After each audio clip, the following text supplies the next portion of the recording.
Sameer MD ವಿರುದ್ಧ ಇಡಿ ಅಧಿಕಾರಿಗಳಿಗೆ ದೂರನ್ನು ನೀಡಲಾಗಿದೆ. ಸಮೀರ್ ಎಂಡಿ ಮೇಲೆ ಕಣ್ಣಿಟ್ಟಿದ್ದಾರೆ ಇಡಿ ಅಧಿಕಾರಿಗಳು. ಸಮೀರ್ ಚಲನವಲನಗಳ ಮೇಲೆ ಕಣ್ಣಿಟ್ಟಿದ್ದಾರೆ ಇಡಿ ಅಧಿಕಾರಿ. ಕಾರಣ ಏನು ಅಂತ ಹೇಳಿದ್ರೆ, ಮೋಸ್ಟ್ ಪ್ರಾಬಬ್ಲಿ ಸಮೀರ್ ಅವ್ರಿಗೆ ವಿದೇಶದಿಂದ ಫಂಡ್ ಆಗಿದೆಯಾ ಅನ್ನೋದ್ರ ಬಗ್ಗೆ ತನಿಖೆ ಆಗಬೇಕಾಗಿದೆ.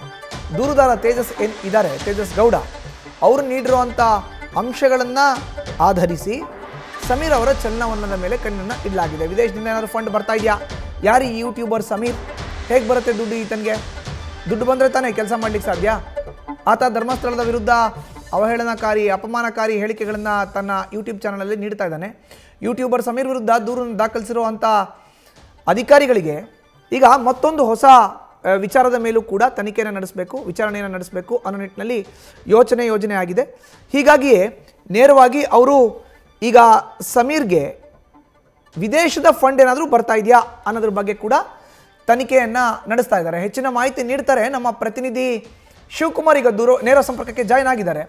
ಶಿವಕುಮಾರ್, ನೋಡಿ, ಈಗ ತೇಜಸ್ ಗೌಡ ಅನ್ನೋರ ದೂರನ್ನ ಆಧರಿಸಿ ನೇರವಾಗಿ ಈಗ ಸಮೀರ್ ಅವರ ವಿರುದ್ಧ ಕ್ರಮಕ್ಕೆ ಮುಂದಾಗಿರುವಂಥದ್ದು. ಬಟ್ ಅವ್ರಿಗೆ ಫಂಡ್ ಯಾರು ಮಾಡ್ತಾ ಇದ್ರು, ಇದು ಕೂಡ ಪ್ರಮುಖ ಅಂಶ. ಇದ್ರ ಬಗ್ಗೆ ಕೂಡ ಈಗ ಇಡಿ ಅಧಿಕಾರಿಗಳು ತನಿಖೆಯನ್ನು ನಡೆಸುವಂಥವ್ರು ಇದ್ದಾರೆ ಅನ್ನೋದ್ರ ಬಗ್ಗೆ ಮಾಹಿತಿ ಲಭ್ಯ ಆಗ್ತದೆ. ಶಿವಕುಮಾರ್, ಮಧುಸೂದನ್, ಯೂಟ್ಯೂಬರ್ ಸಮೀರ್ ವಿರುದ್ಧವಾಗಿ ಧರ್ಮಸ್ಥಳದಲ್ಲಿ ದಾಖಲಾಗಿದ್ದಂತ ಪ್ರಕರಣಕ್ಕೆ ಸಂಬಂಧಪಟ್ಟಂತೆ ಆತ ದಕ್ಷಿಣ ಕನ್ನಡ ಜಿಲ್ಲಾ ಕೋರ್ಟ್ನಿಂದ ನಿರೀಕ್ಷಣಾ ಜಾಮೀನನ್ನು ಪಡ್ಕೊಳ್ಳುವಂತ ಕೆಲಸವನ್ನು ಮಾಡಿದ್ದಾನೆ. ಆದ್ರೆ ಸಮೀರ್ ಮೇಲೆ ಬೆಂಗಳೂರಿನ ಇಡಿ ಕಚೇರಿಗೆ ದೂರು ಕೂಡ ದಾಖಲಾಗಿದೆ.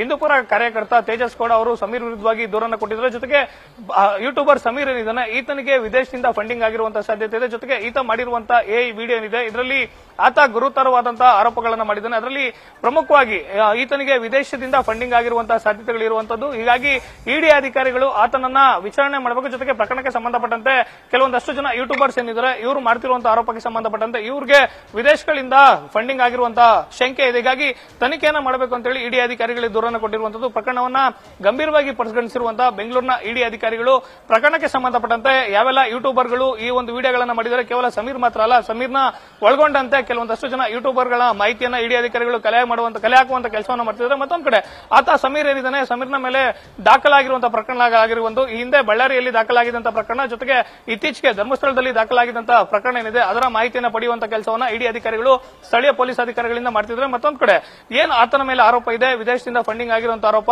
ಅದಕ್ಕೆ ಸಂಬಂಧಪಟ್ಟಂತೆ ಕೂಡ ತನಿಖೆಯನ್ನು ಮಾಡುವಂತಹ ಕೆಲಸವನ್ನು ಕೂಡ ಮಾಡ್ತಿದ್ದಾರೆ. ಜೊತೆಗೆ ಒಂದ್ ಕಡೆ ಸಮೀರ್ಗೆ ಧರ್ಮಸ್ಥಳ ಪ್ರಕರಣದಲ್ಲಿ ಆತನಿಗೆ ಬೇಲ್ ಆಗಿದ್ರು ಕೂಡ ಪೊಲೀಸ್ ಅಧಿಕಾರಿಗಳು ನೋಟಿಸ್ ಕೊಟ್ಟು ವಿಚಾರಣೆ ಕರೀಲಿಕ್ಕೂ ಕೂಡ ಸಿದ್ಧತೆಯನ್ನ ಮಾಡ್ಕೊಂಡಿದ್ದಾರೆ.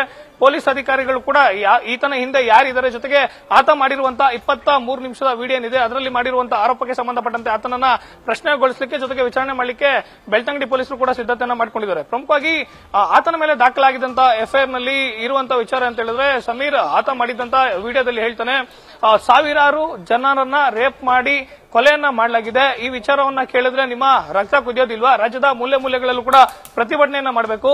ಅನಾಮಿಕನಿಗೆ ಭೀಮಾನ ಹೆಸರನ್ನ ಕೊಡುವಂತ ಕೆಲಸವನ್ನ ಸಮೀರ್ ಮಾಡಿರ್ತಾನೆ. ಜೊತೆಗೆ ಆತ ಅನಾಮಿಕ ವ್ಯಕ್ತಿ ಬಂದು ದೂರನ್ನ ಕೊಟ್ಟು ತನಿಖಾಧಿಕಾರಿಗಳ ಮುಂದೆ ಕೊಟ್ಟಂತ ಹೇಳಿಕೆಗೂ, ನ್ಯಾಯಾಲಯದ ಮುಂದೆ ನ್ಯಾಯಾಧೀಶನ ಮುಂದೆ ಕೊಟ್ಟಂತ 164 ಹೇಳಿಕೆಗೂ, ಜೊತೆಗೆ ಸಮೀರ್ ಮಾಡಿದ್ದಂತ ವಿಡಿಯೋದಲ್ಲಿ ಇದ್ದಂತ ವಿಚಾರಗಳಿಗೂ ಸಾಕಷ್ಟು ವ್ಯತ್ಯಾಸ ಇರುತ್ತೆ. ಜೊತೆಗೆ ತನಿಖಾ ಹಂತದಲ್ಲಿ ಒಂದು ಪ್ರಕರಣ ಇದ್ದಂತ ಸಂದರ್ಭದಲ್ಲಿ ಅದಕ್ಕೂ ಹೊರತಾಗಿ, ಅಂದ್ರೆ ಯಾವ ವ್ಯಕ್ತಿ ಬಂದು ದೂರನ್ನ ಕೊಟ್ಟಿರ್ತಾನೆ, ಆತ ತನಿಖಾಧಿಕಾರಿಗಳ ಮುಂದೆ ಕೊಟ್ಟಂತ ಮಾಹಿತಿಗೂ ಹೊರತಾಗಿ ಬೇರೆ ಬೇರೆ ವಿಚಾರಗಳನ್ನ, ಅಂದ್ರೆ ದೂರದಾರ ಹೇಳಿರುವಂತಹ ವಿಚಾರಗಳನ್ನ ಬಿಟ್ಟು ಬೇರೆ ಬೇರೆ ವಿಚಾರಗಳನ್ನ, ಅಂದ್ರೆ ಸಾವಿರ ಜನರನ್ನ ರೇಪ್ ಮಾಡಿರುವಂತದ್ದು, ಕೊಲೆ ಮಾಡಿರುವಂತದ್ದು, ನಿಮ್ಮ ರಕ್ಕೆ ಕುದಿಯೋದಿಲ್ವಾ, ಬಂದು ಪ್ರತಿಭಟನೆ ಮಾಡಬೇಕು, ಈ ವಿಚಾರಗಳನ್ನೆಲ್ಲ ಏನ್ ಸಮೀರ್ ಹೇಳಿರ್ತಾನೆ, ಇದಕ್ಕೆ ಸಂಬಂಧಪಟ್ಟಂತೆ ಆತನಿಗೆ ನೋಟಿಸ್ ಕೊಟ್ಟು ವಿಚಾರಣೆ ಮಾಡಲಿಕ್ಕೆ ಒಂದ್ ಕಡೆ ಬೆಳ್ತಂಗಡಿ ಪೊಲೀಸರು ಸಿದ್ಧತೆಯನ್ನ ಮಾಡ್ಕೊಂಡಿದ್ದಾರೆ. ಮತ್ತೊಂದ್ ಕಡೆ ಸಮೀರ್ ಮೇಲೆ ಇಡಿಯಲ್ಲಿ ದಾಖಲಾಗಿರುವಂತಹ ಪ್ರಕರಣಕ್ಕೆ ಸಂಬಂಧಪಟ್ಟಂತೆ ಫಾರಿನ್ ಫಂಡಿಂಗ್ ಶಂಕೆ ಏನಿದೆ, ಇದಕ್ಕೆ ಸಂಬಂಧಪಟ್ಟಂತೆ ಇಡಿ ಅಧಿಕಾರಿಗಳು ಇಷ್ಟಲ್ಲೇ ಸಮೀರ್ಗೆ ನೋಟಿಸ್ ಕೊಟ್ಟು ವಿಚಾರಣೆ ಮಾಡುವಂತಹ ಸಾಧ್ಯತೆಗಳು ಹೆಚ್ಚಾಗಿರುವಂತದ್ದು. ಮಧುಸೂದನ್, ನ್ಯೂಸ್ ಫಸ್ಟ್, ನಿರ್ಭೀತಿಯಿಂದ ನಿಮ್ಮ ಪರವಾಗಿ.